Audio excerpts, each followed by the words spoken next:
Bueno, comenzamos la clase de patologías renales para la Escuela Cecilia Grelson, segundo año, primer cuatrimestre, toma 1.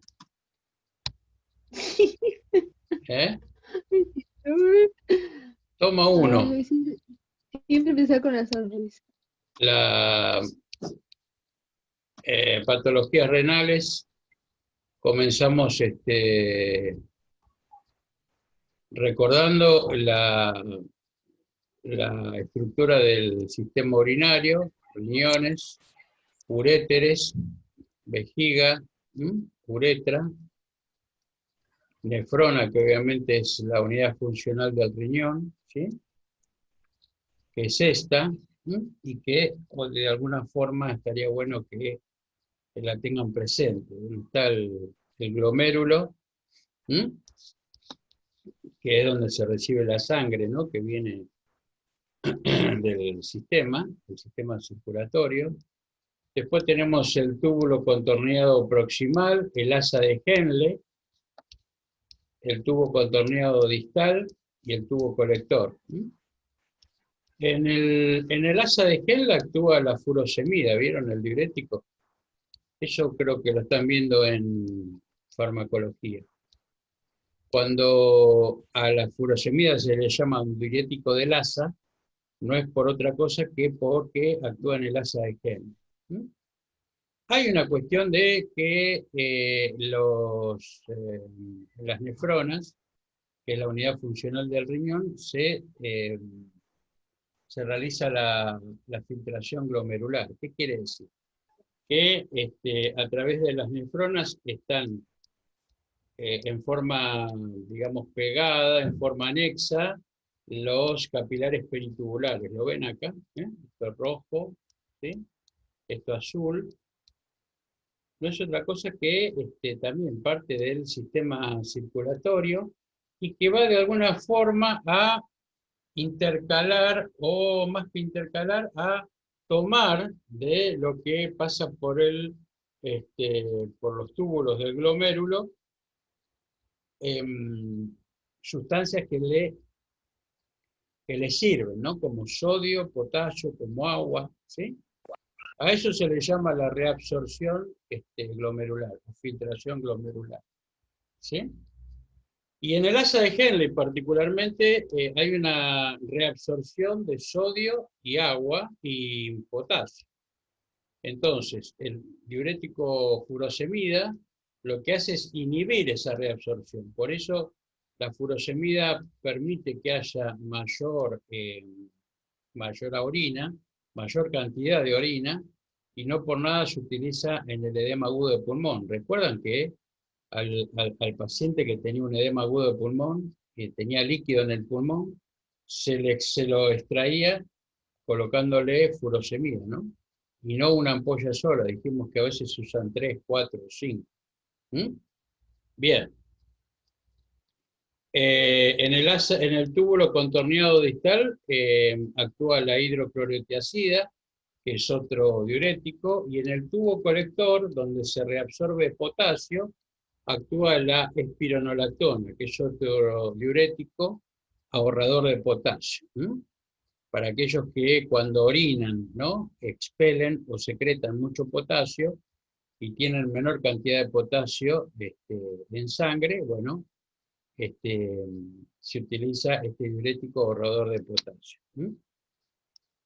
Bien, funciones del riñón es una pregunta del trabajo, y esta diapositiva nos permite clarificarlo de alguna manera y tiene que ver con la regulación del balance de agua y electrolitos, que se hace a través de reabsorción glomerular o filtrado glomerular. El mantenimiento del equilibrio ácido-base. Esto tiene que ver con que por cada hidrogenión que se excreta se regenera un ácido carbónico, ¿no?, al espacio extracelular, o un bicarbonato, perdón. La excreción de desechos metabólicos como la urea, creatinina, ácido úrico. Recuerden que la urea es el producto de desecho de las proteínas. y la creatinina es el producto desecho de la actividad muscular, ¿sí? Entonces, en un paciente que en un laboratorio de rutina tiene la urea y la creatinina elevadas, significa que ese paciente tiene una insuficiencia renal, puede ser aguda o crónica. ¿Mm? Entonces, cuando se pregunta cuáles son los índices o indicativos en un laboratorio de que el paciente está cursando una insuficiencia renal, bueno, cuando la urea y la creatinina se elevan. ¿Sí? También la excreción de sustancias extrañas como medicamentos, venenos, aditivos alimenticios.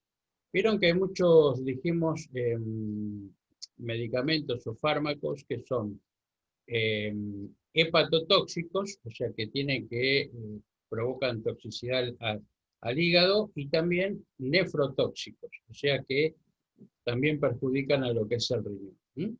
No por nada, a un paciente con insuficiencia renal crónica se le ajusta la dosis de los fármacos que está recibiendo por esta cuestión.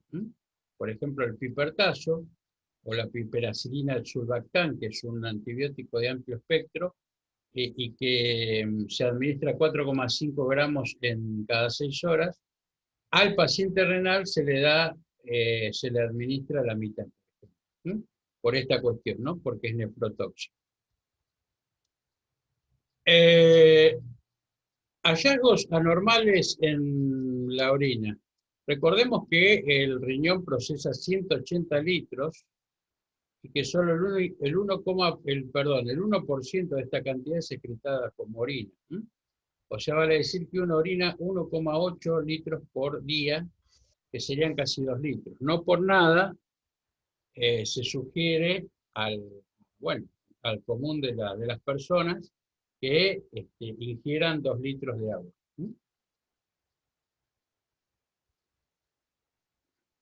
Y esto es para reponer lo que uno orina, ¿no? Bien.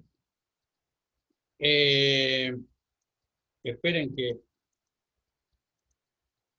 acá tenemos las pruebas diagnósticas, que creo que también... hay una pregunta de pruebas diagnósticas al respecto de sedimento urinario y urocultivo. Acá tienen como que las pruebas diagnósticas se piden por sangre, en los niveles de creatinina y BUN, o sea, la urea. Que dijimos que si hay una insuficiencia renal, estas van a estar elevadas. Y después un sedimento urinario y un urocultivo. Estas son pruebas diagnósticas. ¿Cuál es la diferencia entre el sedimento urinario y el urocultivo? El urocultivo tiene la particularidad de que es una actividad enfermera y que se realiza con técnicas estériles. Hay un procedimiento que creo que está acá, ¿ven? Descripto, que el urocultivo permite identificar al agente causante de la ITU, o sea, de la infección del tracto urinario, que se hace con un envase estéril, que a la mujer o al hombre se le higieniza la uretra o el meato urinario con iodopovidona, que se le deja expeler o que salga un primer chorro y después se junta el segundo chorro, está bien, de orina. Todo eso a título de preservar la muestra a fin de que esta me permita a mí sea una muestra limpia, estéril y que obviamente solamente se pueda ver el microorganismo. Estos son los envases que sirven para hacer un sedimento o un urocultivo. ¿Ven? Y este es, digamos, de alguna forma un gráfico de cómo se hace la técnica. Ahora, el sedimento solamente trata de establecer si hay una infección o no, ¿está bien? Si bien se puede realizar con técnica estéril, pero también se puede utilizar guantes de examinación, se puede recoger la muestra de la misma bolsa colectora de orina, no hace falta, digamos, utilizar iodopovidona para limpiar ni el meato ni la uretra, simplemente es un sedimento que se hace a título, insisto, de ver si hay restos patológicos o microorganismos. Pero a ciencia cierta no me determinan cuál es el microorganismo específico. ¿Se entiende entonces la diferencia entre una y otra? El sedimento no es una técnica estéril, el urocultivo sí es una técnica estéril. ¿Sí? ¿Está bien? Y en lo cotidiano, comúnmente se pide a los pacientes un sedimento urinario, ¿no? Porque de hecho en los lugares donde se recoge esto no siempre están en buenas condiciones. Vieron que uno va al hospital y dicen, bueno, andate al baño, oriná, y bueno, a veces no está libre de microorganismos todos esos ambientes, ¿no? Eh, Datos sobre la evaluación de la función urinaria van a ver, por ejemplo, en la entrevista pueden preguntar si nota sensación de ardor al orinar, si tiene dificultades para iniciar la micción, si tiene dificultades para controlar la evacuación de la orina, cuántas veces orina. Recuerden que si uno orina mucho, en mucha cantidad, muchas veces se llama poliuria esto, ¿no? Que es un signo característico de los pacientes diabéticos, después lo van a ver, ¿no? ¿Cuál es el aspecto de la orina? Importante. Si es turbio, quiere decir que tiene piocitos o piuria, así se llama cuando tiene pus. Si es con sangre, hematuria. No una orina serosa. Una cosa es una orina serosa, digamos, con restos hemáticos, que es producto tal vez que cuando se le colocó la sonda vesical, bueno, se lastimó un poco la uretra. Y otra cosa distinta es la hematuria, que es sangre franca, y obviamente que esto es un peligro porque el paciente obviamente está teniendo una hemorragia activa. ¿Se entiende esto, chicos? O sea, está perdiendo sangre por el tracto urinario. Y si no, de aspecto claro. La orina, aspecto claro, ¿qué significa? Cuando uno ve, por ejemplo, en una bolsa colectora, la orina clara.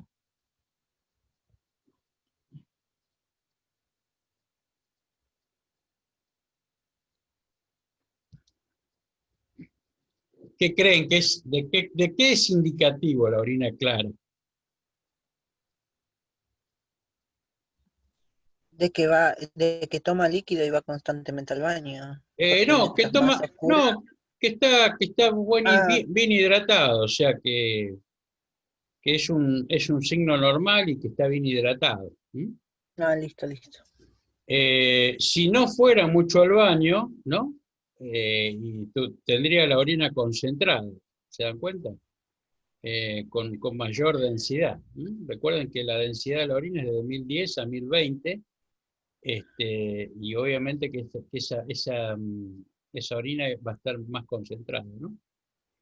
Otras preguntas que se pueden hacer en la entrevista es si ha tenido intervenciones quirúrgicas u otros tratamientos previos por problemas urinarios, si hay antecedentes familiares de pacientes o de problemas urinarios, preguntar por los estilos de vida, si es de una persona que no toma mucho líquido, si es sedentario, si ha tenido exposición a tóxicos, si consume tabaco, en fin. Esta es otra pregunta del trabajo que obviamente se requieren 2 o 3 preguntas a título de ejemplificar ¿cómo se llama? Este ítem para la exploración, ¿no? Para hacer la valoración renal, ¿sí? Recuerden que la valoración renal siempre está presente el examen físico, la entrevista y las pruebas diagnósticas, ¿sí? Dijimos que las pruebas diagnósticas fundamentales van a ser el sedimento urinario y el urocultivo. Y la muestra de sangre, obviamente, para establecer la urea y la creatinina. Y en la entrevista, bueno, se pueden hacer este tipo de entrevistas.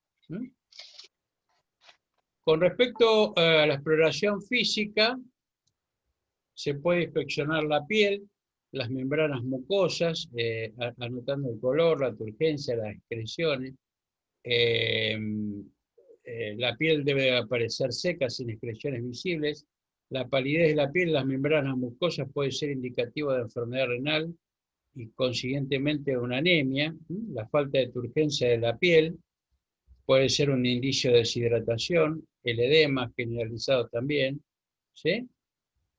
¿Por qué decimos todo esto? Porque yo creo que me salté de las funciones del riñón esto, ¿no? Que es importante. No solo regula esto, ¿verdad? Sino también que produce renina, una hormona, ¿verdad? La eritroproyetina, que es otra hormona, y la forma activa de la vitamina D, o sea que también excreta el calcitriol. ¿Qué tiene que ver todo esto con las patologías renales? ¿O a dónde derivarían? La eritroproyetina, por ejemplo, ¿qué función cumple?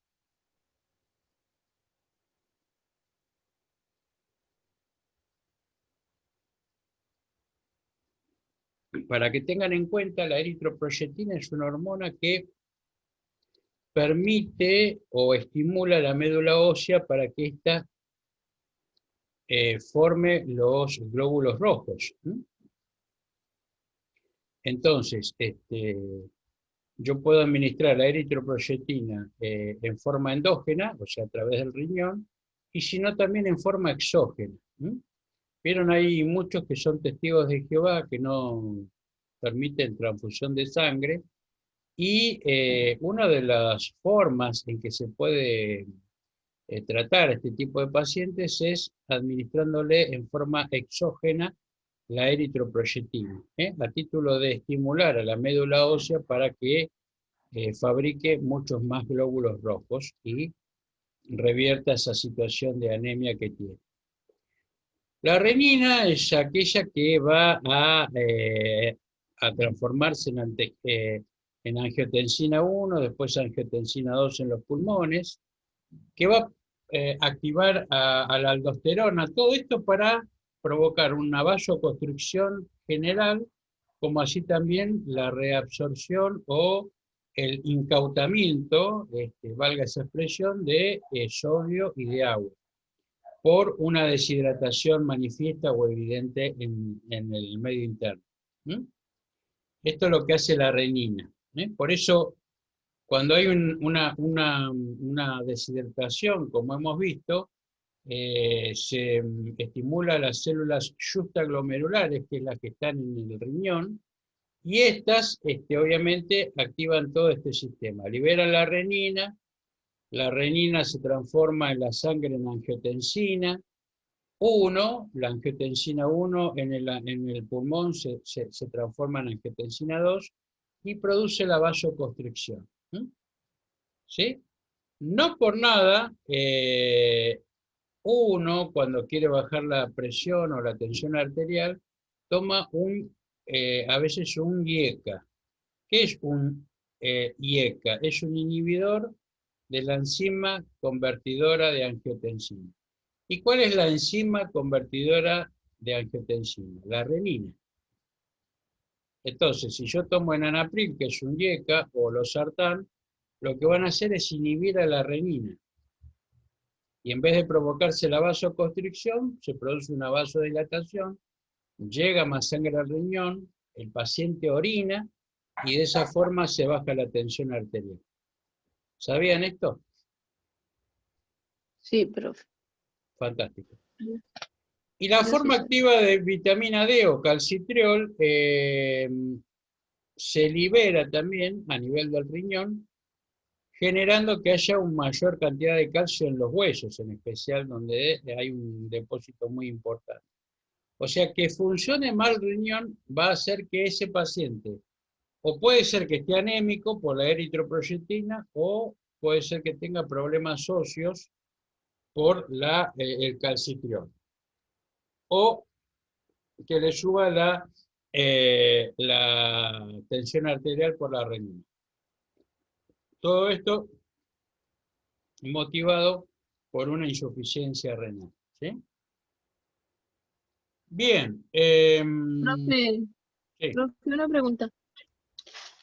Acá vio que usted dijo que el sedimento urinario y estas son las pruebas diagnósticas, ¿no? Y el urocultivo. Y cuando a mí me dicen, y en sangre los valores de creatinina y urea.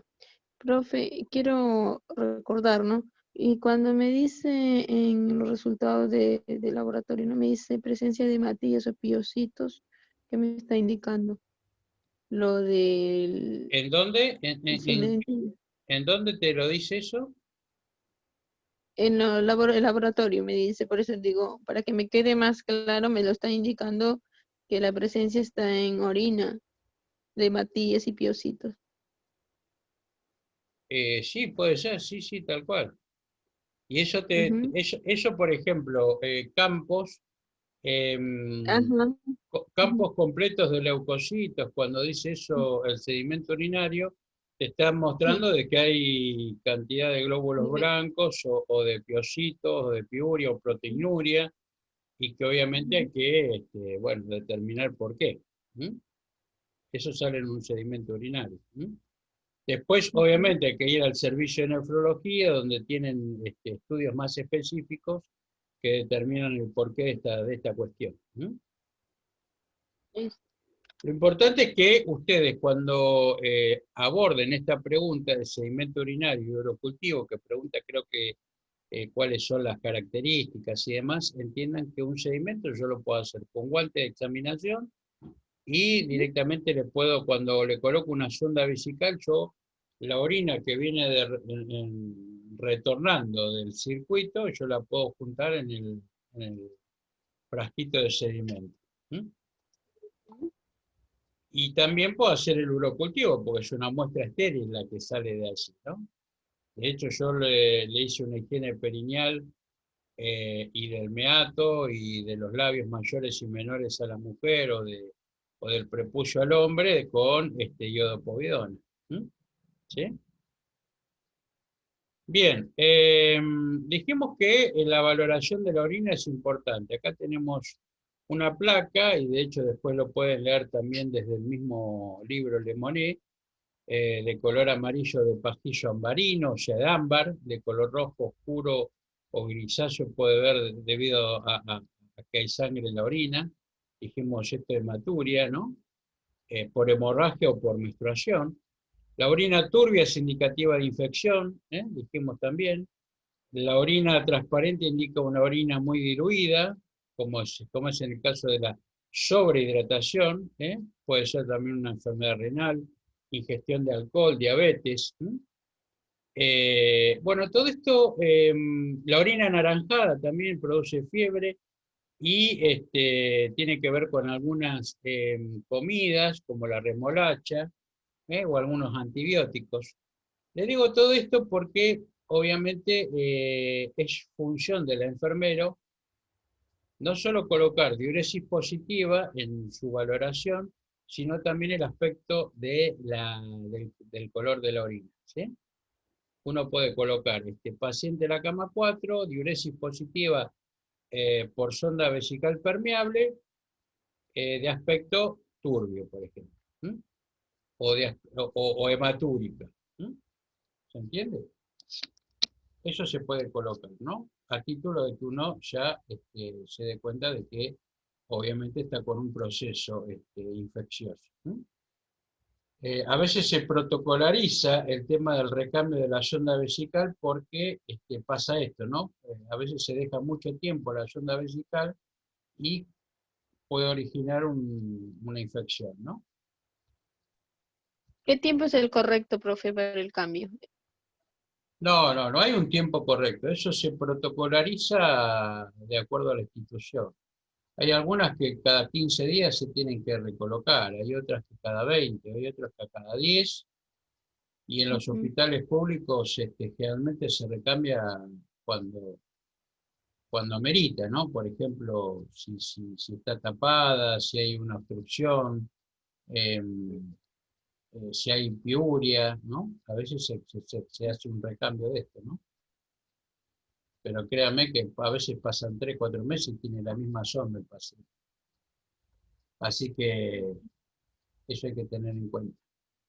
Otras preguntas que tienen que ver con antes de ir con esto, es las ITU, las infecciones del tracto urinario. Creo que está por acá. Acá, infecciones del tracto urinario. Dos infecciones del tracto urinario digamos, digamos, de los órganos o del sistema bajo del tracto urinario, puede ser la cistitis, que tiene que ver con la vejiga. Y es una infección de la vejiga o las vías urinarias inferiores. Y las vías altas tienen que ver directamente con el riñón y la infección del tracto urinario característica de las vías altas son la pielonefritis. Esto es una pregunta también que está en el trabajo, que es una infección que afecta a la pelvis renal, al parénquima renal. ¿Sí? La cistitis hay una mayor incidencia en el sexo femenino debido a que la uretra es más corta y más cerca del ano. No por nada cuando uno hace una higiene perineal, ¿sí? Va de arriba hacia abajo, de la zona más sucia hacia la zona más limpia, perdón, de la más limpia a la más sucia. Y el hombre obviamente al tener la uretra más larga y además la próstata y secreta la sustancia bactericida, no tiene tanta prevalencia este tipo de infecciones. El agente etiológico más frecuente es el bacilo intestinal Escherichia coli, responsable de un 80% de las infecciones agudas. El 20% restante incluye microorganismos como el Staphylococcus o la Klebsiella, y un 5% son Cándida. polimicrobianos. Sí, cándida. ¿No? Bien. Mm.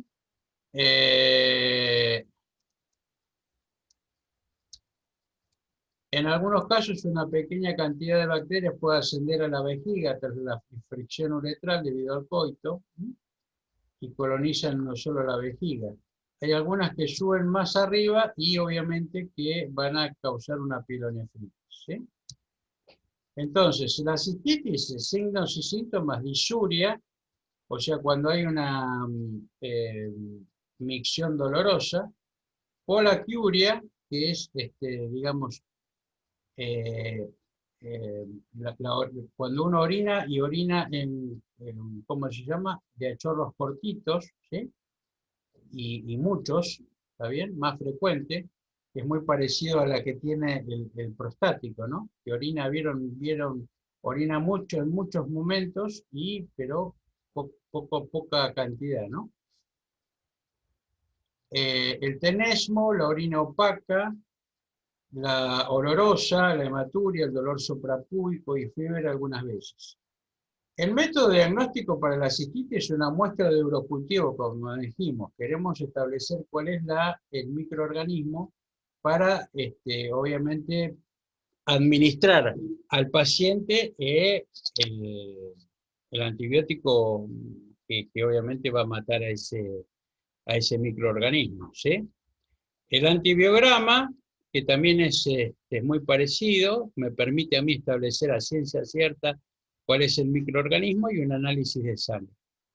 No por nada en el tratamiento se utiliza antibioterapia, cefalosporinas o quinolonas. Generalmente se utiliza la ciprofloxacina cuando hay una infección urinaria, ¿no? O norfloxacina. Abundante ingesta hídrica para obviamente limpiar el tracto urinario, lavado perineal. Y bueno, estas serían algunas medidas o tratamientos. La pielonefritis es una de las enfermedades más frecuentes que afecta al riñón. No es tan frecuente como las enfermedades urinarias bajas. O sea, hay más pacientes con cistitis que con pielonefritis. Ocurre 4 a 8 casos por cada 10.000 habitantes y es más frecuente en mujeres que en hombres. ¿Sí? Se produce por el ascenso de microorganismos desde la flora fecal al riñón a través de la uretra, de los uréteres, y a través de la sangre con menos frecuencia.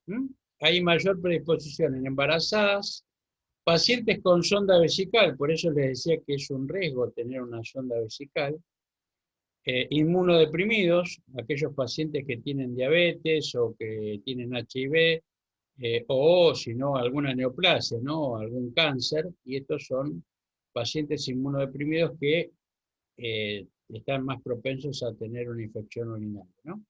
O una pielonefritis. También los que tienen una obstrucción en el tracto urinario, una actividad sexual importante, trasplantados y reflujo vesículo-ureteral. Las principales complicaciones que pueden aparecer en una pielonefritis aguda son la existencia de un daño renal permanente. Puede producir insuficiencia renal crónica y el desarrollo de absceso renal, acúmulo de pus en el riñón. No por nada, la pielonefritis, la característica es la fiebre, mayor a 38 grados. Recuerden que en una cistitis no hay tanta fiebre, sí en una pielonefritis aguda. Paciente tiene fiebre y mayor a 38 grados. Hay dolor lumbar. Recuerden que, ¿cuál es la zona topográfica en donde realmente están los riñones?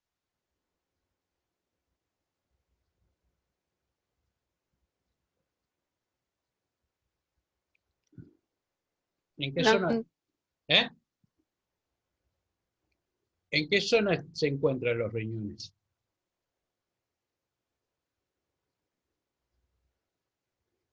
¿Qué zona topográfica?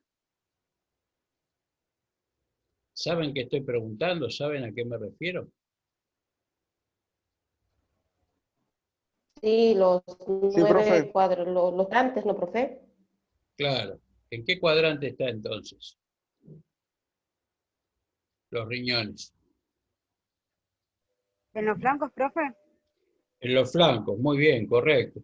Flanco izquierdo, flanco derecho, ahí se encuentran los riñones. Y hay una zona, hay un dolor característico en los flancos, flanco derecho y flanco izquierdo. Ahí hay escalofríos, obviamente, por la fiebre. Cefaleas, náuseas y vómitos también. Los métodos diagnósticos, análisis de sangre, urocultivo, hemocultivo, porque obviamente hay fiebre, radiografía, porque puede haber una litiasis. ¿Qué quiere decir? Que puede haber cálculos, ¿sí? A nivel renal. Y también se hace una ecografía abdominal. El tratamiento siempre, chicos, antibioterapia, o sea, antibióticos y antipiréticos.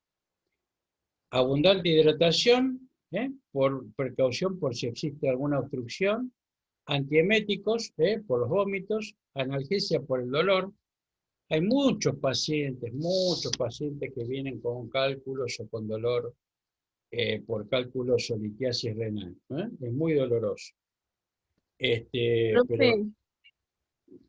Profe, sí, si hago una percusión en ese, el lado de los flancos, que tiene que ver dolor, el paciente refiere dolor ahí.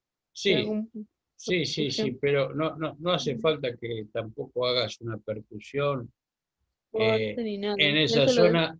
Cuando duele, créeme que te duele y te duele mucho.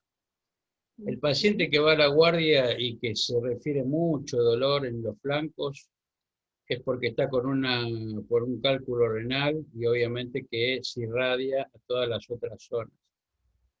Y hay que colocarlo urgente por vía endovenosa un analgésico para que pase este dolor, ¿no?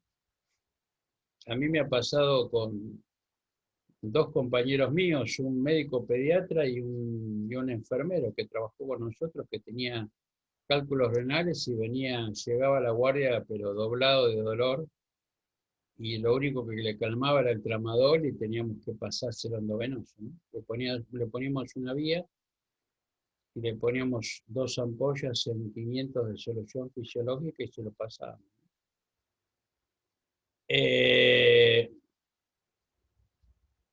Bien.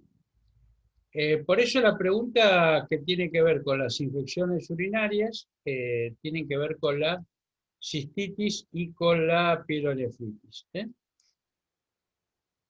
Cuidados de enfermería, detección precoz de signos y síntomas, recoger correctamente las muestras de orina y de sangre, realizar sondaje vesical con técnica estéril, valorar el aspecto de la orina, como dijimos, el control de signos vitales, ojo con la temperatura, porque obviamente va a estar elevada, administración de antibióticos, analgésicos y antipiréticos. Recuerden que siempre que administramos endovenoso los antibióticos, esto va a estar diluido. Siempre, chicos, los antibióticos van diluidos. En 100, en 200, ¿sí? ¿Cuál es una de las cosas que me va a mí a, digamos, a poner cierto límite? Que sea un paciente renal. Si yo en la generalidad de los casos utilizo 200 mililitros para diluir un antibiótico, en un paciente renal lo voy a hacer en 100. ¿Por qué? Porque después al paciente renal le va a costar mucho más excretar los 200 mililitros, si es que tiene una insuficiencia renal crónica. Recuerden que no puede orinar, porque los riñones no funcionan, y todo el líquido que él va a consumir lo va a tener que liberar a través de la hemodiálisis, que después la vamos a ver. Proporcionar abundante hidratación y educación al paciente, ¿no? Acá ven una placa de lo que es la ITU asociada con el sondaje vesical. Que esto para que tengan presente. Bueno, soy yo cuando era flaco, pero no tiene mucho nada, no tiene mucho que ver acá. Bueno, ¿alguna pregunta, alguna duda, alguna inquietud? Antes de pasar a insuficiencia renal crónica e insuficiencia renal aguda. No, profe. ¿Sí? ¿Les quedó, digamos, claro lo que Profe, vimos? cuando un paciente puede referir que tiene dolor de espalda, puede ser en la zona lumbar, ¿no? Puede ser que también sea por problemas de riñón, que tenga una Sí. infección por esa zona. Sí, dijimos que es factible que tenga esta característica, sí. Sí. El dolor se irradia a otros órganos. Se irradia, obviamente. Se irradia a otros sectores, ¿cómo se llama? Aledaños, ¿no? Bien, entonces en el trabajo de patologías renales van a encontrar funciones del riñón que hemos visto, la filtración glomerular que hemos visto, hallazgos anormales de la orina, que hay un cuadro donde pueden colocar.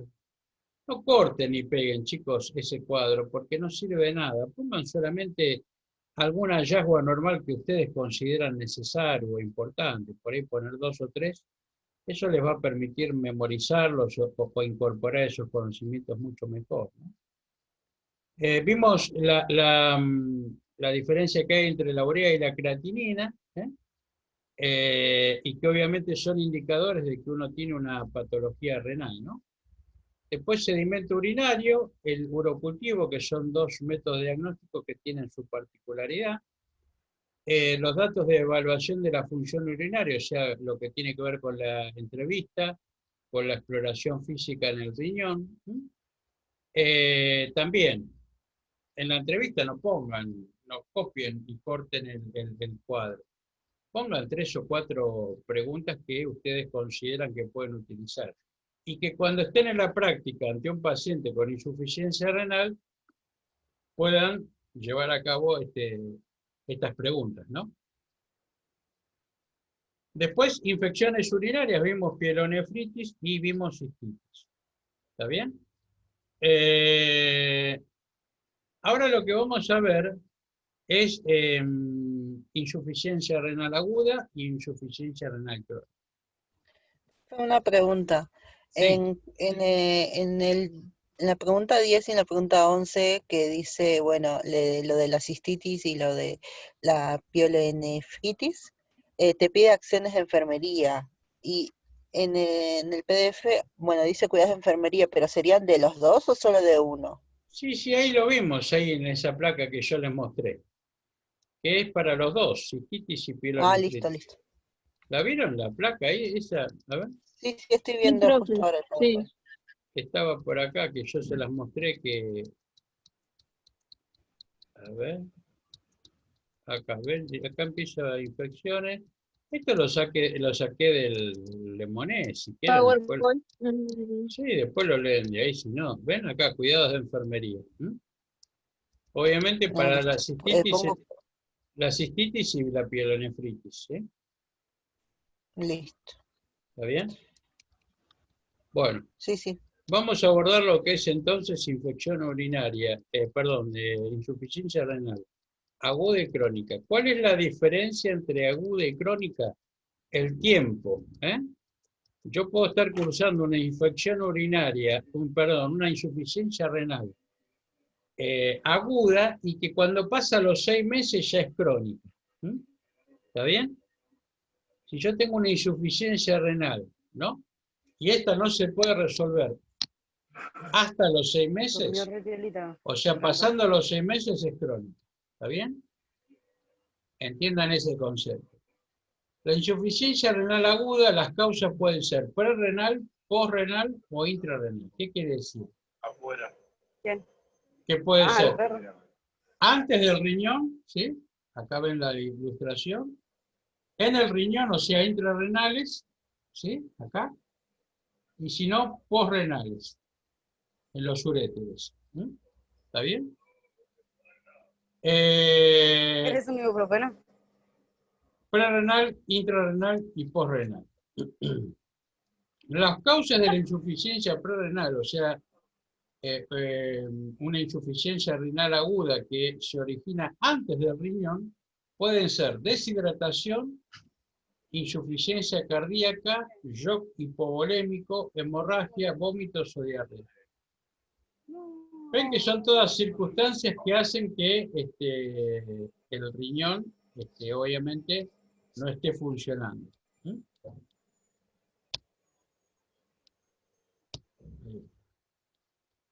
¿Se entiende, chicos, esto?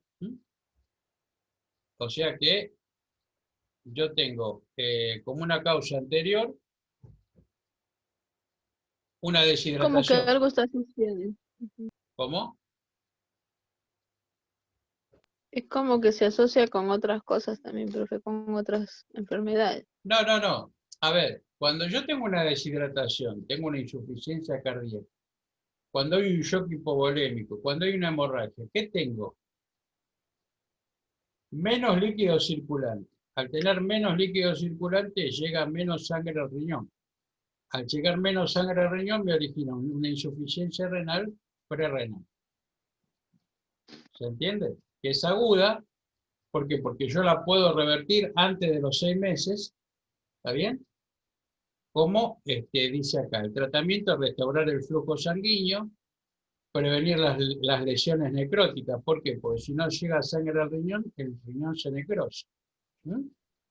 Por eso hay que perfundir líquidos y a veces se utilizan inotrópicos como la de dopamina. Y la única salvedad es que hay que tener presente de no administrar tanto líquido por la sobrecarga hídrica, ¿verdad? Los signos y síntomas: se reabsorbe sodio y agua, aumentan los productos de desecho. En este caso dijimos la urea y la creatinina van a aumentar. Aumenta la densidad de la orina, o sea, cuando yo veo que en la bolsa colectora la orina es concentrada, olorosa, me estoy dando cuenta que ese paciente está cursando una deshidratación. Y esto puede desembocar en una insuficiencia renal aguda prerrenal. Las mucosas están secas, está letargado, estuporoso, baja la PVC porque no hay líquido circulante, baja el gasto cardíaco, por eso hay piel fría, hipotensión y taquicardia. ¿Se entiende esto, chicos? Sí, profe. Por eso, ojo con esta pregunta, porque es una pregunta de parcial, de final. A ver, cuéntenme cuáles son algunas de las causas que pueden originar una insuficiencia renal prerrenal, o sea, antes del riñón. ¿Qué puede pasar? Bueno, puede haber una deshidratación, dijimos, puede haber una hemorragia, puede haber un shock hipovolémico. Todo esto hace que disminuya el flujo de sangre que llega al riñón. ¿Sí? Y una vez que llega menos sangre al riñón, puede ocurrir todo esto. Cuando estamos hablando de la insuficiencia renal postrenal, quiere decir que son cuestiones que pasan después del riñón, o sea, en los uréteres. ¿Está bien? Que los tenemos acá. No sé si lo ven atrás mío.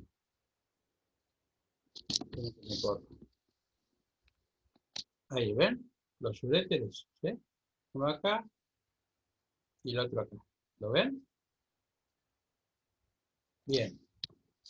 ¿Qué puede ocurrir en los uréteres? Bueno, obstrucción de las vías urinarias. Puede haber una hipertrofia prostática, cálculos, o sea, litiasis o estenosis, y si no, un tumor.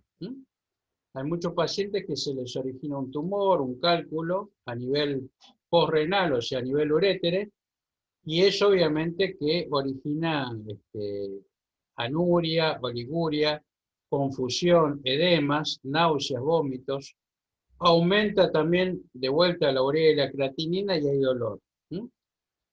Esto generalmente es lo que causa mucho dolor en los pacientes cuando llegan con, ustedes que decían cuando le duele la espalda, bueno, generalmente cuando el dolor se circunscribe a las zonas de los flancos es porque es un dolor renal.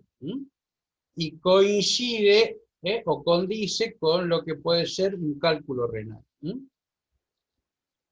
Por eso el tratamiento para una insuficiencia renal aguda postrenal es quirúrgica o a través del sondaje vesical y obviamente a través de analgésicos.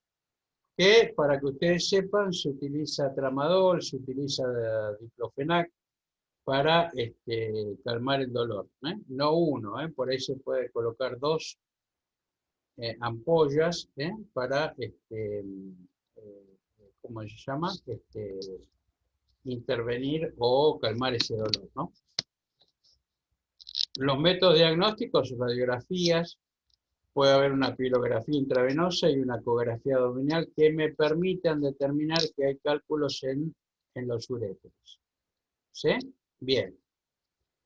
¿Se entendió esto, chicos? Entonces, puede haber insuficiencia renal aguda prerrenal, o sea, antes del riñón, y tiene ciertas causas, y si no, posrenal, o sea, después del riñón.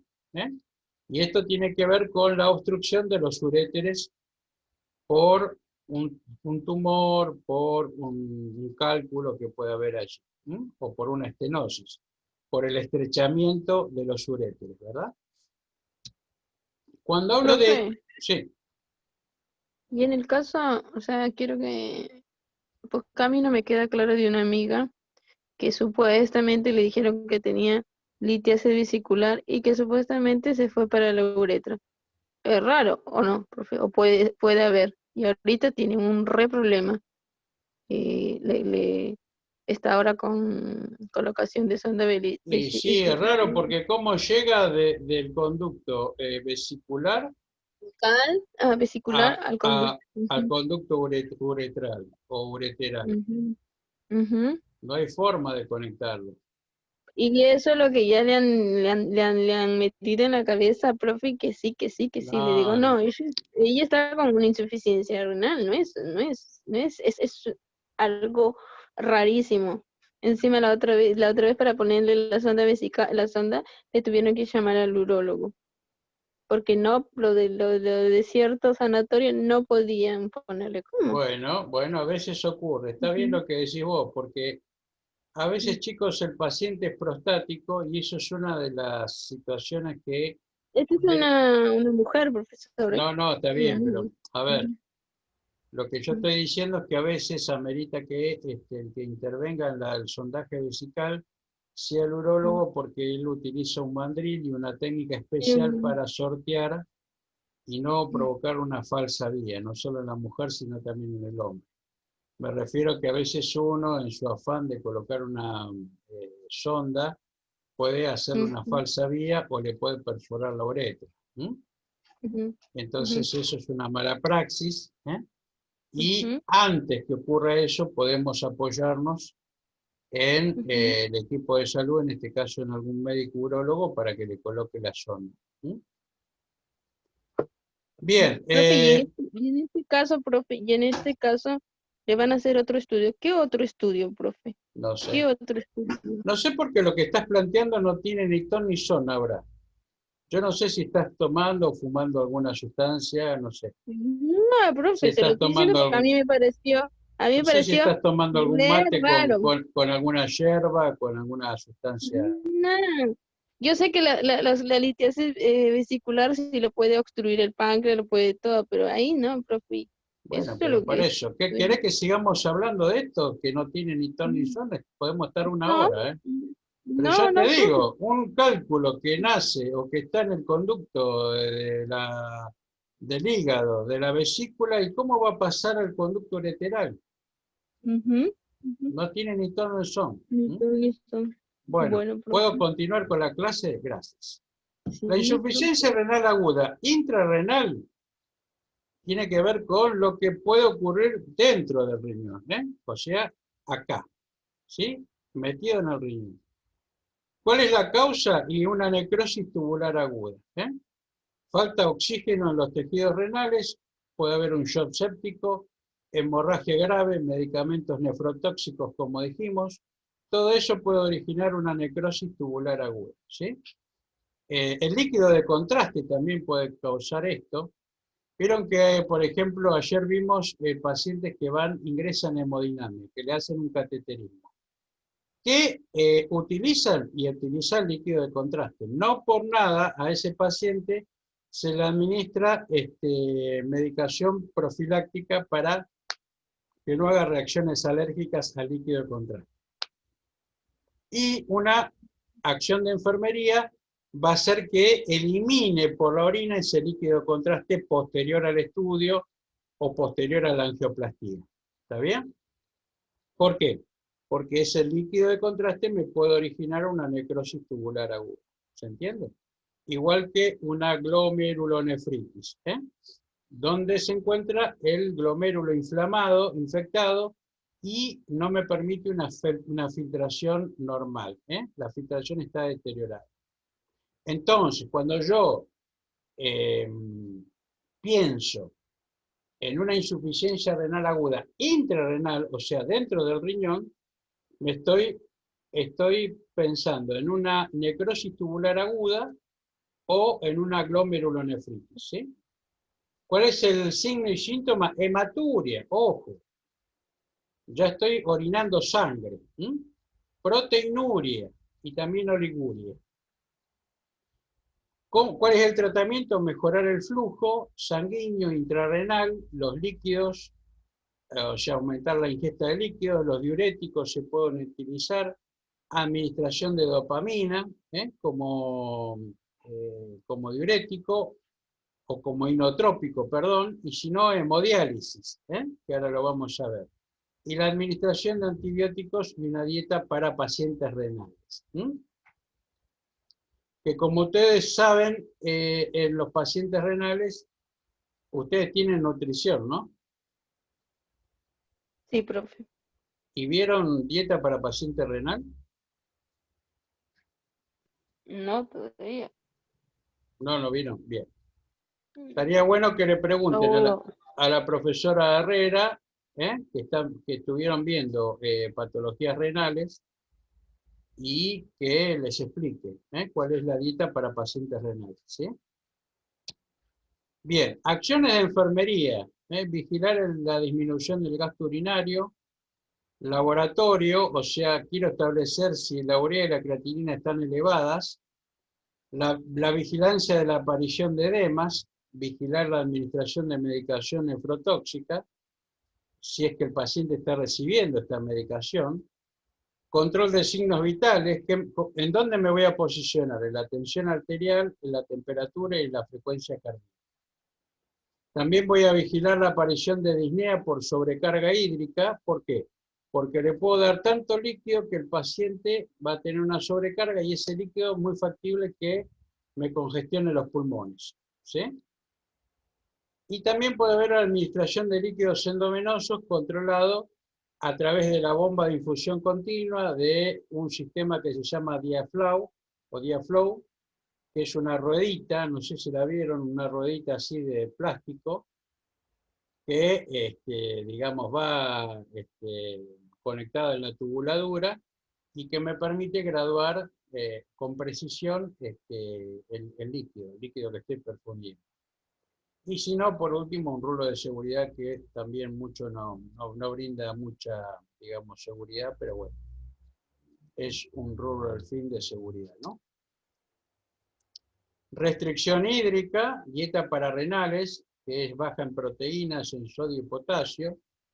Vigilar el estado de conciencia, en este caso voy a utilizar las barandas elevadas, los cambios posturales por edemas y el apoyo emocional y educación cuando el cuadro es reversible. ¿Qué quiere decir?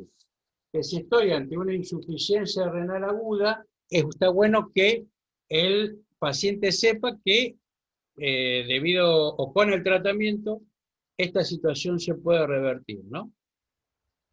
¿Por qué? Porque obviamente si esto se perpetúa en el tiempo y pasa más de 6 meses, recordemos que ya se hace una infección renal, crónica. Y esto obviamente va a ser un problema. Acá por lo pronto dice la diapositiva que es durante más de 3 meses.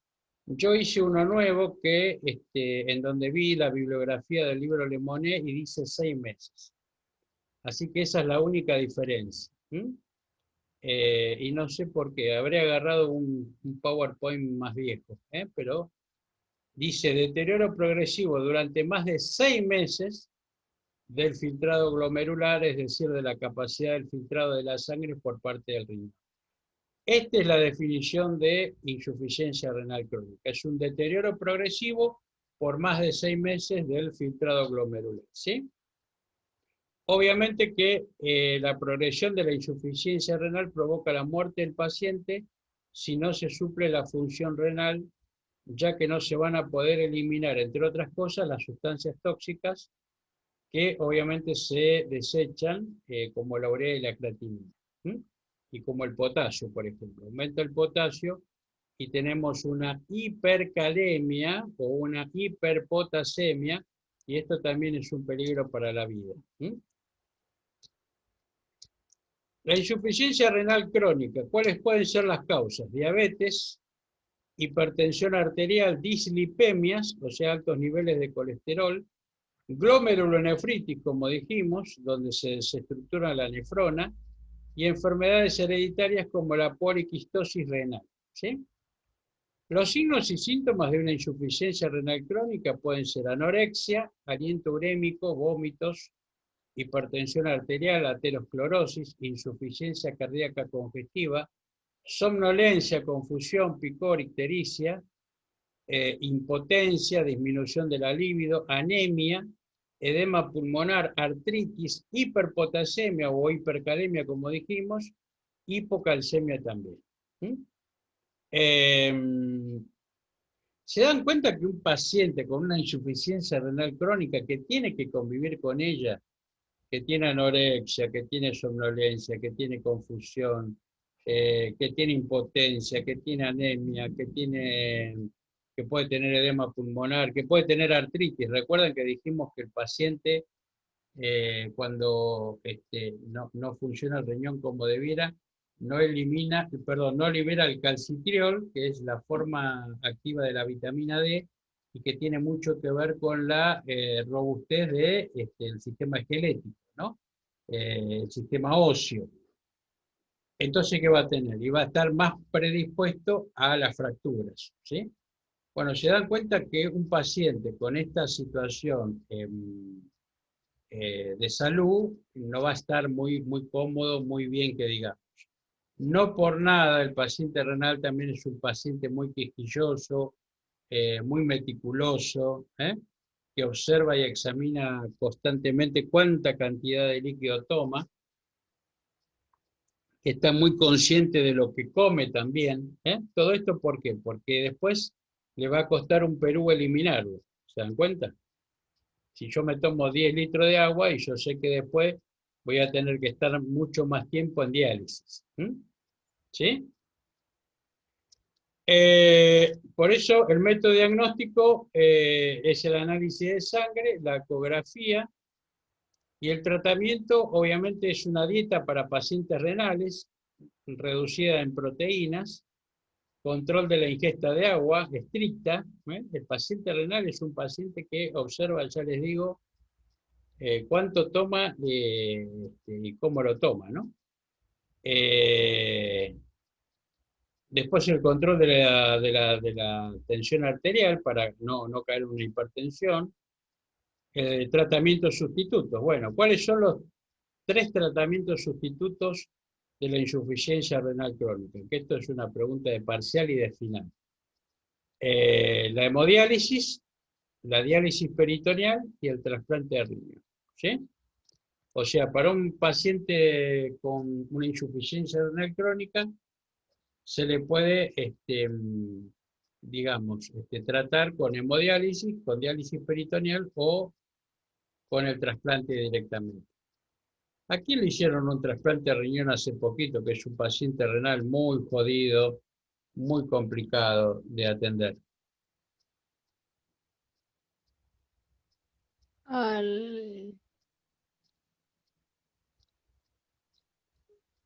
A la Nata, vieron que la Nata es un paciente renal. Paciente muy complicado. Me contaron unas enfermeras que lo estuvieron atendiendo que el tipo estaba internado y quería seguir fumando ahí en la sala de donde estaba internado. Un loco de la guerra, ¿no? ¿Pero qué? Se le dieron las circunstancias monetarias para, obviamente, obtener un riñón, porque obviamente si no uno se pone en la lista de espera para ser trasplantado y a veces tarda muchísimo tiempo.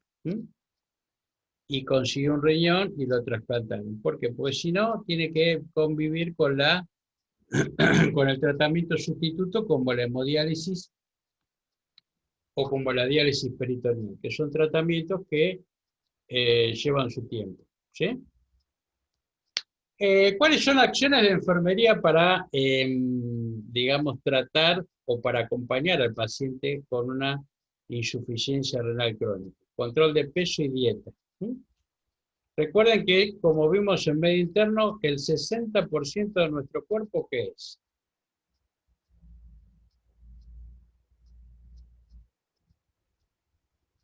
Agua. Agua, muy bien.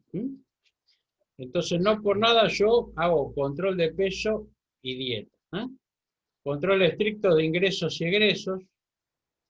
Determinar el patrón de diuresis, o sea, el ritmo diurético. ¿Cuál es el ritmo diurético?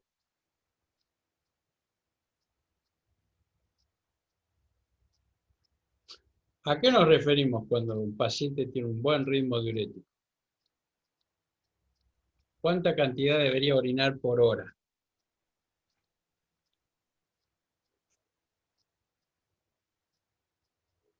Para decir que el paciente está con un buen ritmo diurético.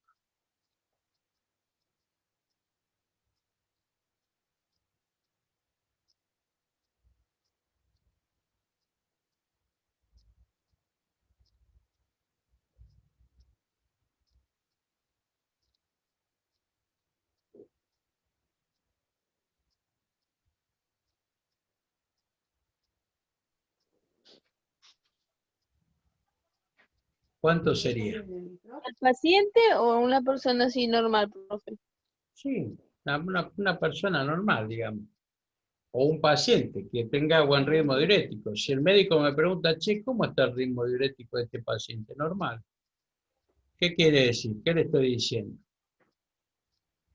Si dijimos que el paciente tiene que orinar 2 litros por día, que es lo normal, saquen la cuenta, dividido 24 horas, que tiene un día, ¿cuánto les da?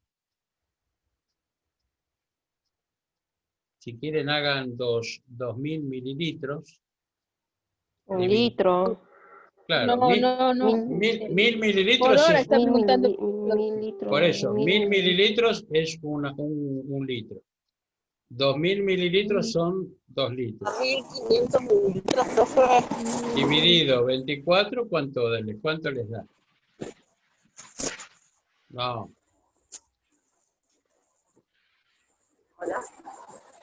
Son 2000 mililitros dividido 24, te da 83,33, casi 80 mililitros hora. Para hacer números redondos, 80 mililitros hora. ¿Qué quiere decir? Que si yo tomo la guardia a las 6 de la mañana, ¿no? El turno que estuvo antes le vació la bolsa colectora, o sea que va a estar sin nada, y yo me voy a las 12 del mediodía. Quiere decir que a las 11 yo tengo 6, 7, 8, 9, 10, 11. Tengo 5 horas. ¿Cuánto va a tener que tener esa bolsa?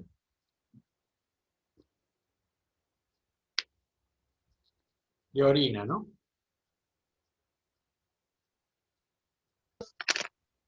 455. 5 por 8, 40. 400 mililitros de orina. Ujú. ¿Mm?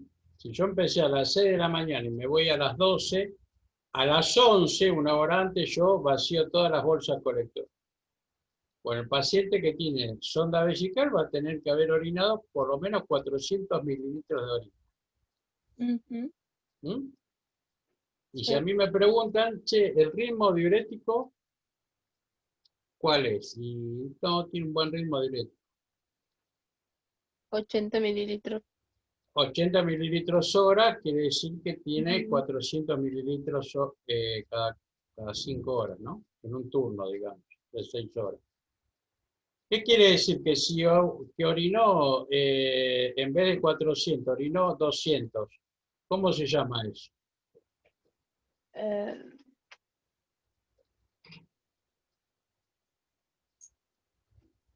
no sé.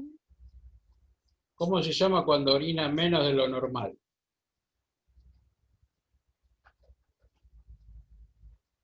Oh,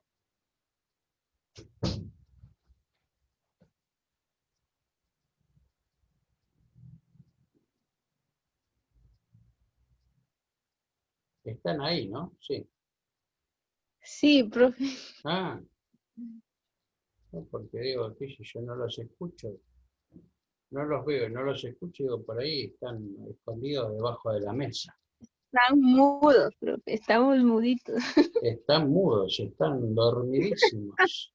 No, profe, sino que las preguntas que usted nos dice nos baja la caña, profe. Y para ¿Cómo se acordarnos. llama el paciente que orina menos? Oligúrico. Oliguria. O sea que si yo tengo un paciente que en 5 horas me orinó, en vez de 400 mililitros, me orinó 200, paciente que está oligúrico. ¿Sí? Y si ese paciente no orinó nada,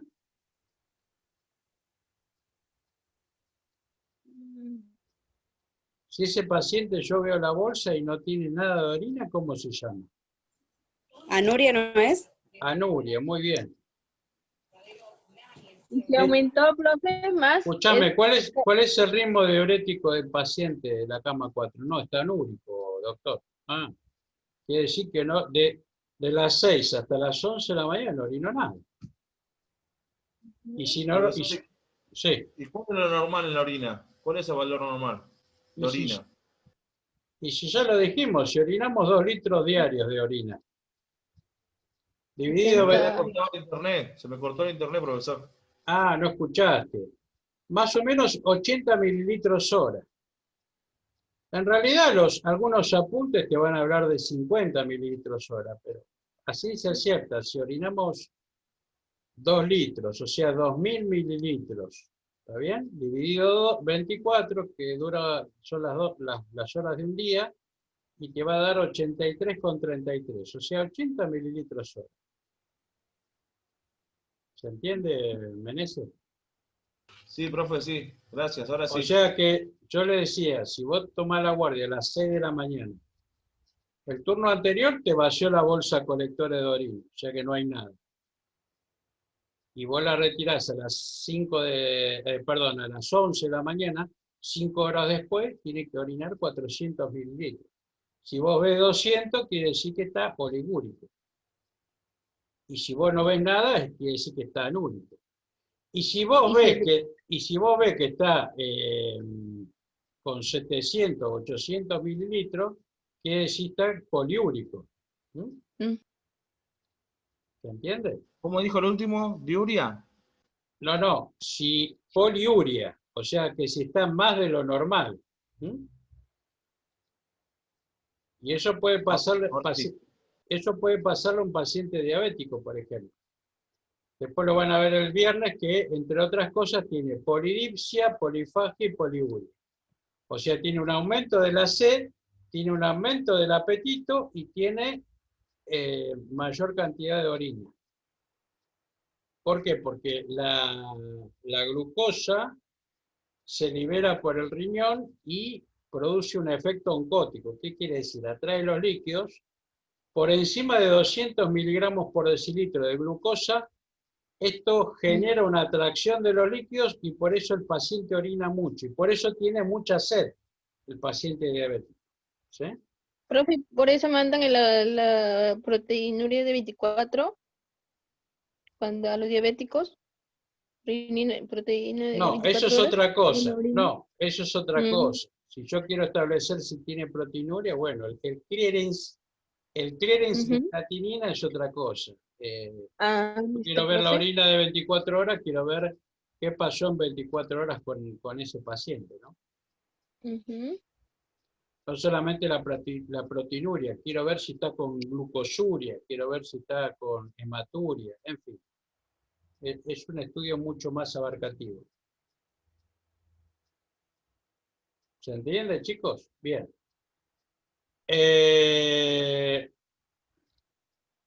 Restricción hídrica, control de vómitos y náuseas. Esto para un paciente con insuficiencia renal crónica, restricción hídrica. O sea, no puede tomar todo el líquido que quiere porque si no, después no lo puede filtrar. Y control de laboratorio. ¿Qué me voy a fijar? En realidad si el BUN y la creatinina, o sea, si la urea y la creatinina están altos. Lo mismo puede ocurrir con el hematocrito o con el calcio. Evitar las fracturas, ¿por qué? Porque dijimos que va a tener una predisposición a las fracturas óseas. Administración de calcio, ¿sí? Valorar la aparición de la acidosis metabólica, gasometría arterial, control de signos vitales, ojo con la tensión arterial, porque recuerdan que el riñón libera la renina, que es la que de alguna forma va a regular todo este sistema, renina, angiotensina. Administración de antihipertensivos, administración de diuréticos, valorar la aparición de la anemia, porque se acuerdan que ese paciente también no tiene eritroproyetina, no libera, y no se puede estimular a la médula ósea para que fabrique glóbulos rojos. Y también se le puede transfundir sangre por esta misma anemia al paciente con insuficiencia renal crónica. La diálisis peritoneal es un procedimiento que permite depurar los líquidos y electrolitos en pacientes que sufren insuficiencia renal crónica. ¿Qué se utiliza? La membrana natural, o sea, el peritoneo, toda la, digamos, la capa que hay que recubre todo el abdomen, ¿no? Y se coloca, como ven acá, un catéter en el abdomen. Acá creo que está la foto, ¿lo ven? El catéter peritoneal. Es muy sencillo, muy cómodo. Y esto se utiliza con ciertos pacientes, no con todos. ¿En quién se puede utilizar? Y bueno, pacientes lúcidos, que estén orientados, que a mí me permita poder educarlos, instruirlos acerca de cómo utilizar este equipo que ven acá, ¿ven? Estos son equipos de dializadores que trabajan durante toda la noche, que hay que programarlo y por eso el paciente tiene que estar lúcido. Como si no también acá, ¿ven? Hay una bolsa que hace que ingrese el líquido por el peritoneo y hay otra que realiza digamos, la recolección de todos los desechos. Obvio que estas bolsas van a estar acondicionadas a la situación del paciente. El paciente va a tener que hacer su laboratorio y obviamente ver qué electrolito le falta o qué minerales tiene, que no tiene, ¿se entiende? Para que ese tipo de bolsas sean condicionadas con este tipo de faltantes. Por eso la diálisis peritoneal puede ser ambulatoria o puede ser automatizada, o sea, durante la noche o ambulatorio. O sea, ven que acá esta persona se está dializando en la casa, tranquila, leyendo una revista. No es lo mismo la hemodiálisis, que la hemodiálisis se necesita un equipamiento de este tipo. Siempre hay un centro de hemodiálisis en todos los hospitales, o un servicio de nefrología donde se realiza la hemodiálisis, que obviamente hay una enfermera capacitada en hemodiálisis, que es una vertiente muy, muy importante, muy dinámica, y que para el que le gusta, bueno, se puede especializar, ¿no?, en hemodiálisis. Y trabajar en un centro, hay centros privados, como también como Freseño, no sé si lo escucharon. Es un centro privado de hemodiálisis, que llevan los equipos a los hospitales en donde están los pacientes, a la casa, y si no, bueno, lo hacen en el mismo centro, ¿no? ¿Qué tiene este paciente? Tiene una fístula arteriovenosa. Importante, esta fístula va a estar colocada en un miembro que obviamente ese miembro va a ser cuidado con mucho celo por el paciente y por el enfermero que conoce de esta cuestión. ¿Por qué? Porque esa fístula, obviamente cuidado de enfermería va a ser la vigilancia diaria de esa fístula. Uno va a tener que observar la aparición de signos de infección. Se va a tener que educar al paciente para que utilice prendas holgadas, para que no levante objetos pesados con ese brazo o con ese miembro. No va a poder dormir sobre ese miembro afectado y tampoco se puede tomar la tensión arterial ni realizar exámenes de sangre en ese miembro afectado. O sea, chicos, es importante que ustedes, a partir de ahora, cuando tengan un paciente renal y que vean que tiene en el miembro derecho o en el miembro superior izquierdo la fístula, preserven ese miembro y no realicen, entre otras cosas, el control de signos vitales ni tampoco la extracción de sangre en un miembro que tenga una fístula arteriovenosa. ¿Se entiende esto, chicos? Sí, Bien. Sí, profe.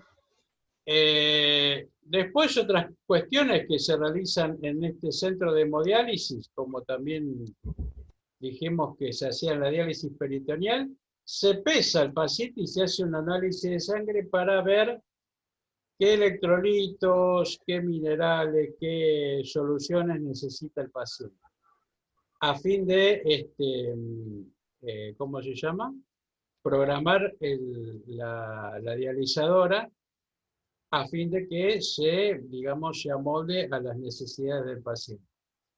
Para que tengan una idea, el paciente con hemodiálisis va al centro de diálisis 3 veces por semana, si no 4, y más o menos está allí 3-4 horas. Por eso es una situación engorrosa, incómoda y que genera mucho, digamos, incomodidad para el paciente, ¿no? Por eso le decía que no por nada el paciente renal es un paciente de por sí quisquilloso, ¿no? Un paciente que con justa razón se queja porque obviamente su situación de salud no es la mejor. Bueno, hasta acá llegamos. No sé si tienen alguna pregunta, alguna duda, alguna inquietud.